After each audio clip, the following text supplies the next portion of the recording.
Praise the lord, హల్లెలూయా. దేవుని పరిశుద్ధమైన నామానికి స్తుతి కలుగును గాక. ఆమెన్. ఉదయకాలపు మన్నా అనే ఈ కార్యక్రమాన్ని చూస్తున్న మీ అందరికీ ప్రభు పేరిట శుభాలు తెలియచేస్తూ ఉన్నాను. ఎలా ఉన్నారండి? దేవుని మహా గొప్ప కృపలో మీరు మీ కుటుంబాలు క్షేమంగా ఉన్నాయి అని తలుస్తూ మీకోసం ప్రతిరోజు ప్రార్థన చేస్తూ ఉన్నాం. దేవుడు మిమ్మల్ని బహుగా దీవించునుగాక. ఆమెన్. పరిశుద్ధ గ్రంథంలో నుంచి ఒక వాక్య భాగాన్ని మనం ధ్యానం చేసుకుందాం. 27వ కీర్తన 14వ వచనాన్ని మనం చదువుకుందాం. యెహోవా కొరకు కనిపెట్టుకొని యుండుము, ధైర్యము తెచ్చుకొని నీ హృదయమును నిబ్బరముగా ఉంచుకొనుము. యెహోవా కొరకు కనిపెట్టుకొని యుండుము. దేవునికి స్తోత్రం, హల్లెలూయా. మనం చదువుకున్నటువంటి ఈ యొక్క వాక్య భాగంలో ఏమని రాయబడింది అంటే, దావీదు గారు ఈ 27వ కీర్తనని రాస్తూ ఈ చివరి వచనంలోకి వచ్చేసరికి ఒక మంచి పదాన్ని వాడుతున్నారు. ఏమని అంటున్నారంటే, యెహోవా కొరకు కనిపెట్టుకొని యుండుము అని. దేవునికి స్తోత్రం, హల్లెలూయా. మన జీవితంలో మనం ఎప్పుడూ కూడా దేవుని కొరకు కనిపెట్టుకొని ఉండాలి. సహజంగా కనిపెట్టుకోవటం అనే పదం దగ్గర మనం ఒక్క నిమిషం ఆగగలిగితే, కనిపెట్టుకొనుట అనేది ఈ రోజుల్లో ప్రస్తుత పరిస్థితుల్లో ప్రతి మనిషికి చాలా చాలా కష్టతరమైన విషయం. ఎందుకని అంటే, వెయిట్ చేయటం అంత కష్టమైన పని ఇంకొకటి లేనే లేదు. మనము ఉదాహరణకి ఒక హోటల్కి వెళ్ళామనుకోండి, ఒకటి ఐటెం ఆర్డర్ పెట్టాం, వాళ్ళు తీసుకురావడానికి కొంచెం టైం తీసుకున్నారంటే మనం వెయిట్ చేయడానికి చాలా కష్టపడిపోతూ ఉంటాం.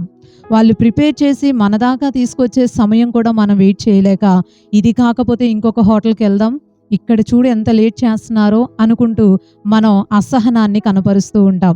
ఒక బస్ కోసమో లేకపోతే ఒక వాహనం కోసమో మనం ఎదురు చూస్తున్నట్లయితే, మనం అక్కడ కూడా ఆ వాహనం రావడం లేట్ అయితే వెయిట్ చేయలేం.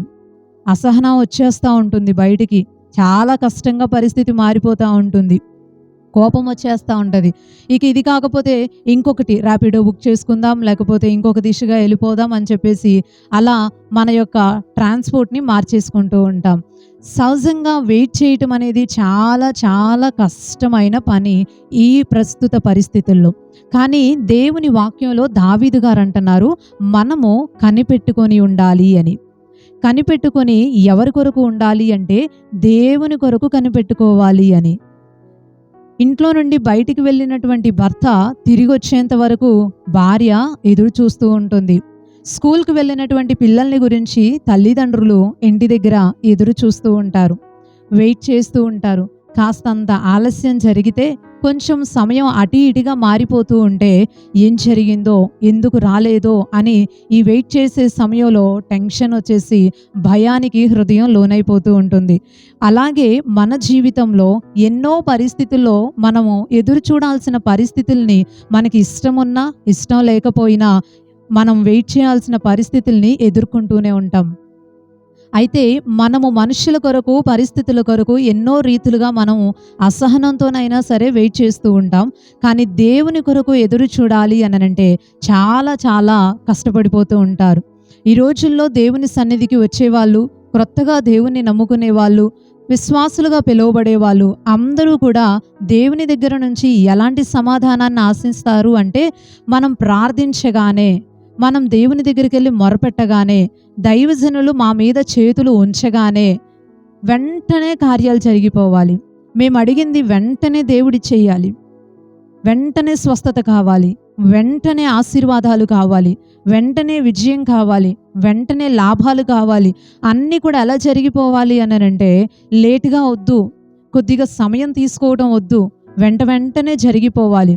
అప్పుడే ఆయన నిజమైన దేవుడు, కార్యాలు చేస్తాడు. అప్పుడే ఆయన ప్రార్థన ఆలకించేవాడని నమ్ముతారు. అప్పుడే ఆయన శక్తిమంతుడని, స్వస్థపరిచేవాడని, ప్రజలకి అన్ని రీతిలుగా సర్వ సమృద్ధిని ఇచ్చేవాడని ప్రజలు నమ్ముతూ ఉంటారు. అదే కొద్దిగా ఆలస్యం జరిగింది అంటే, ఎంతో ప్రార్థిస్తున్నాం, ఎన్నో నెలలుగా దేవుని మందిరానికి మేము వెళ్తున్నాం, ఎన్నో సంవత్సరాల నుంచి ఈ విషయం నిమిత్తం ప్రార్థన చేస్తూ ఉన్నాం, అయినా సరే మా జీవితాల్లో ఇంకా కార్యం జరగలేదు, కాబట్టి ఇక్కడ కాదు ఇంకొక ప్లేస్కి వెళ్ళిపోదాం అని మందిరాలు మార్చేస్తూ ఉంటారు, దేవుణ్ణి మార్చేస్తూ ఉంటారు, పూర్తిగా వారి ఆలోచన దిశని మార్చేస్తూ ఉంటారు.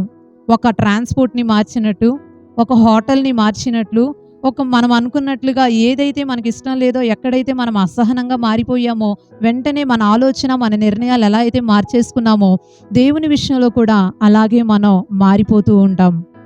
కానీ దావీదంటున్నాడు, మనము దేవుని కొరకు కనిపెట్టుకొని ఉండాలి.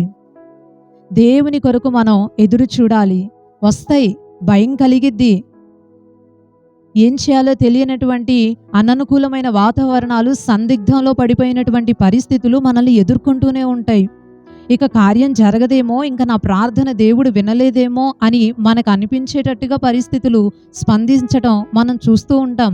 అయినా సరే మనం మాత్రం దేవుని కొరకే కనిపెట్టాలి. దేవునికి స్తోత్రం, హల్లెలూయా. దీనినే బైబిల్ ప్రకారం విశ్వాసం అని మనం పిలుస్తూ ఉంటాం. ఒక విశ్వాసం కలిగినటువంటి వ్యక్తి మాత్రమే, దేవునిని సంపూర్ణంగా నమ్మగలిగినటువంటి వ్యక్తి మాత్రమే దేవుని కొరకు ఎదురు చూడగలుగుతారు. అందుకే మనం చదువుకున్న వాక్యంలో దావీదు గారు కనిపెట్టుకోండి అని చెప్తూనే ఇంకొక మాట కూడా వాడారు. ధైర్యము తెచ్చుకొని నీ హృదయమును నిబ్బరంగా ఉంచుకో అని అంటున్నారు. ధైర్యము తెచ్చుకోవాలి. భయం కలిగిద్ది, కానీ మనమే ధైర్యం తెచ్చుకోవాలి. మన హృదయంలో చంచలత్వమైనటువంటి మైండ్ సెట్ వచ్చేసి మన యొక్క ఆలోచన దిశ మారిపోతానికి ప్రయత్నిస్తూ ఉంటుంది, తొందర పెట్టేస్తూ ఉంటుంది. అయినా సరే మన హృదయాన్ని మనమే నిబ్బరంగా ఉంచుకోవాలి, స్థిరంగా ఉంచుకోవాలి. ఇలా ఉంచుకొని ధైర్యంతో, స్థిరత్వంతో మనం ఎవరి కొరకు కనిపెట్టుకోవాలి అంటే దేవుని కొరకు కనిపెట్టుకోవాలి. తొందరపడటం వల్ల, మనం ఏదో అసహనాన్ని కనపరచటం వల్ల దేవుని కార్యాలు జరగవు. ఒకవేళ మన బలవంతంతోనో, మన యొక్క ఇబ్బందికరమైన పరిస్థితిని బట్టో దేవుడు కార్యాలు ముందుగా చేస్తే అవి అంత మేలుకరమైనవిగా మనకి కనిపించవు. మనకి బాగా తెలుసు, ఒక తల్లి తన బిడ్డకి జన్మనివ్వాలి అంటే ఖచ్చితంగా 9 నెలలు వెయిట్ చేయాల్సిందే.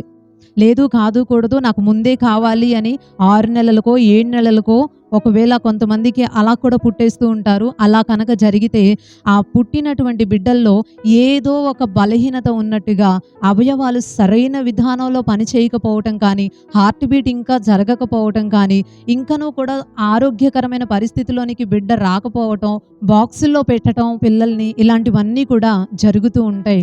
ఎందుకు అలాంటి మైనస్లన్నీ కూడా జరుగుతాయి అని అంటే, అనుకున్న సమయం కంటే బిడ్డ ముందుగా పుట్టేశారు కాబట్టి.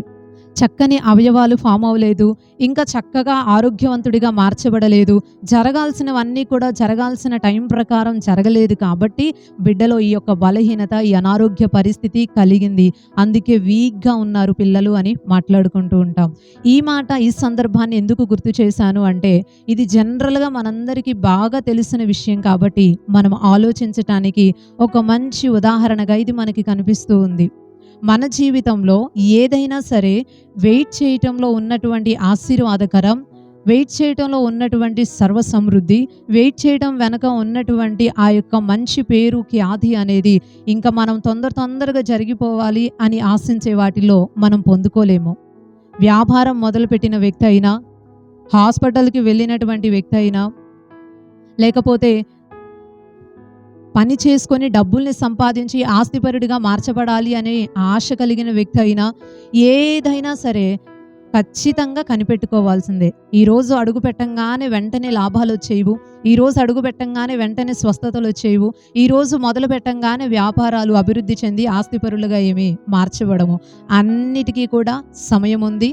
ఆ సమయాలు పూర్తయ్యేంత వరకు సహనముతో కనిపెట్టుకొని ఉండటం అనేది మనుషులకి ఖచ్చితంగా అవసరమైనటువంటి విషయం.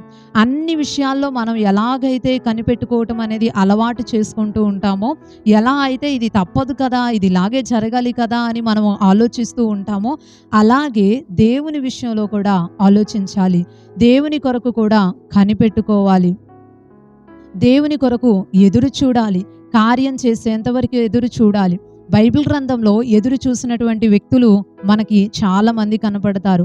ఒక అబ్రహాము, శారాని మనం తీసుకుంటే, దేవుడు 75 సంవత్సరాలకి బిడ్డల్ని ఇస్తానని వాగ్దానం చేస్తే 25 సంవత్సరాలు వారు ఎదురు చూశారు. ఈరోజు ప్రపంచ చరిత్రలో వారి పేర్లు నిలబడిపోయాయి. వారి యొక్క సంతానం అభివృద్ధి చెంది ఇశ్రాయేలీల జనాంగం అంతా కూడా వృద్ధి చెందటానికి వారు ఎదురు చూడటమే కారణమయ్యింది. వాగ్దానాల్ని దేవుడు ఇస్తాడు, కార్యాలు చేస్తానని దేవుడు చెప్తాడు, ప్రార్థన విని జవాబిస్తానని దేవుడు అంటాడు.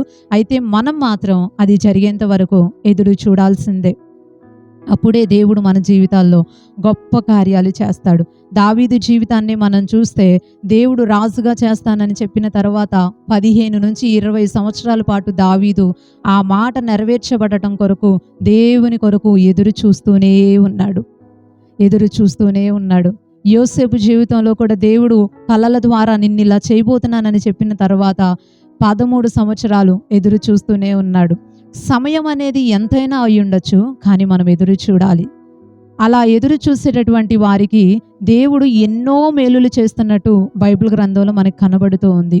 40వ కీర్తన 1వ వచనంలో చూస్తే అక్కడ కూడా దావీదు గారే అంటారు, దేవుని కొరకు నేను సహనముతో కనిపెట్టుకొని ఉన్నాను, ఆయన నా ప్రార్థన విని నాకు జవాబిచ్చాడు. జిగటగల దొంగ ఊబిలో నుంచి నన్ను పైకి లేపి నిలబెట్టి నా అడుగులు బండపైన స్థిరపరిచాడు అనే మాటల్ని మనం అక్కడ చూస్తూ ఉంటాం. వెయిట్ చేయటం అనేది, సహనంతో కనిపెట్టుకోవటం అనేది ఆశీర్వాదకరమైనటువంటి రోజులను చూడటానికే కారణం. అలా ఎదురు చూసే వారికి దేవుని దగ్గర క్షమాపణ దొరుకుతుంది అని, అలా ఎదురు చూసే వారికి దేవుని ద్వారా విమోచన కలుగుతుంది అని, అలా ఎదురు చూసే వారికి దేవుని దగ్గర నుంచి కృప దొరుకుతుంది అని మనకి బైబిల్ గ్రంథంలో 130వ కీర్తనలో కనిపిస్తూ ఉంటుంది. ఈరోజు దేవుని మాటలు వింటున్న మీతో ఒక మంచి మాటని చెప్తున్నాను. ప్రార్థించటం ఆపకండి. దేవుని కొరకు ఎదురు చూడటం ఆపకండి. ఆయన మాట ఇచ్చాడా? మీరు ప్రార్థిస్తున్నారా? ఒక కార్యము నిమిత్తం ఎదురు చూస్తున్నారా? అలా అయితే తప్పకుండా దేవుడు మన జీవితాలలో దానిని జరిగిస్తాడు. మనం ఎదురు చూస్తూనే ఉండాలి. ఎప్పటి వరకు అంటే ఆయన కార్యము చేసేంత వరకు. అది ఎన్ని రోజులైనా, ఎన్ని నెలలైనా, ఎన్ని సంవత్సరాలైనా, ఆయన చెప్పాడు అంటే, ఇస్తా అన్నాడు అంటే, కార్యం చేస్తా అన్నాడు అంటే, ప్రార్థన విని జవాబిస్తాను అన్నాడు అంటే, దేవుని కొరకు మనం ఎదురు చూస్తే ఖచ్చితంగా ఆయన చేసి తీరుతాడు. మరి దేవుని కొరకు సహనముతో ఎదురు చూస్తున్నారా? ధైర్యంతో హృదయాన్ని నిబ్బరం చేసుకుంటూ దేవుని మాటల నెరవేర్పు కొరకు కనిపెడుతున్నారా? అలా అయితే మీ జీవితాలు ఆశీర్వాదకరంగా ఎవరు ఊహించినంత గొప్పగా మార్చబడిపోతున్నాయి. ధైర్యంగా ఉండండి. దేవుని కొరకు ఎదురు చూడండి. తప్పకుండా దేవుడు మనందరి జీవితాల్లో గొప్ప కార్యాలు చేస్తాడు. దేవుడి కొద్ది మాటలు దీవించును గాక. ఆమేన్. చిన్న ప్రార్థన చేసుకుందాం. పరిశుద్ధుడు అయిన తండ్రి, ప్రేమ కలిగిన ప్రభువా, ఈ ఉదయకాల సమయాన్ని బట్టి మిమ్మల్ని స్తుతిస్తూ ఉన్నామయ్యా. ఈరోజు విలువైన నీ మాటల్ని బట్టి మిమ్మల్ని స్తుతిస్తూ ఉన్నాం. ఎన్నో మంచి విషయాల్ని మాకు తెలియపరిచారయ్యా. నీ కొరకు కనిపెట్టే వారిగా మేము ఉండాలి అని ధైర్యంగా మా హృదయాన్ని నిబ్బరం చేసుకుంటూ సహనముతో మీ కొరకు కనిపెడితే ఎన్నో ఆశీర్వాదాలు మీ ద్వారా కలుగుతాయి అని, మా జీవితాలు ఎవరు ఊహించినంత గొప్పగా మారుతాయి అని నీ లేఖనాలను ఆధారంగా చేసుకొని మేము ధ్యానించుకొని ఉండగా, ప్రియ పరిశుద్ధాత్మ తండ్రి, ఈ మాటలు విని ప్రార్థించుకుంటూ నీ కొరకు ఎదురు చూస్తున్నటువంటి ప్రతి ఒక్కరి జీవితాలలో నీ గొప్ప కార్యాలని జరిగించమని కోరుతూ ఉన్నామయ్యా.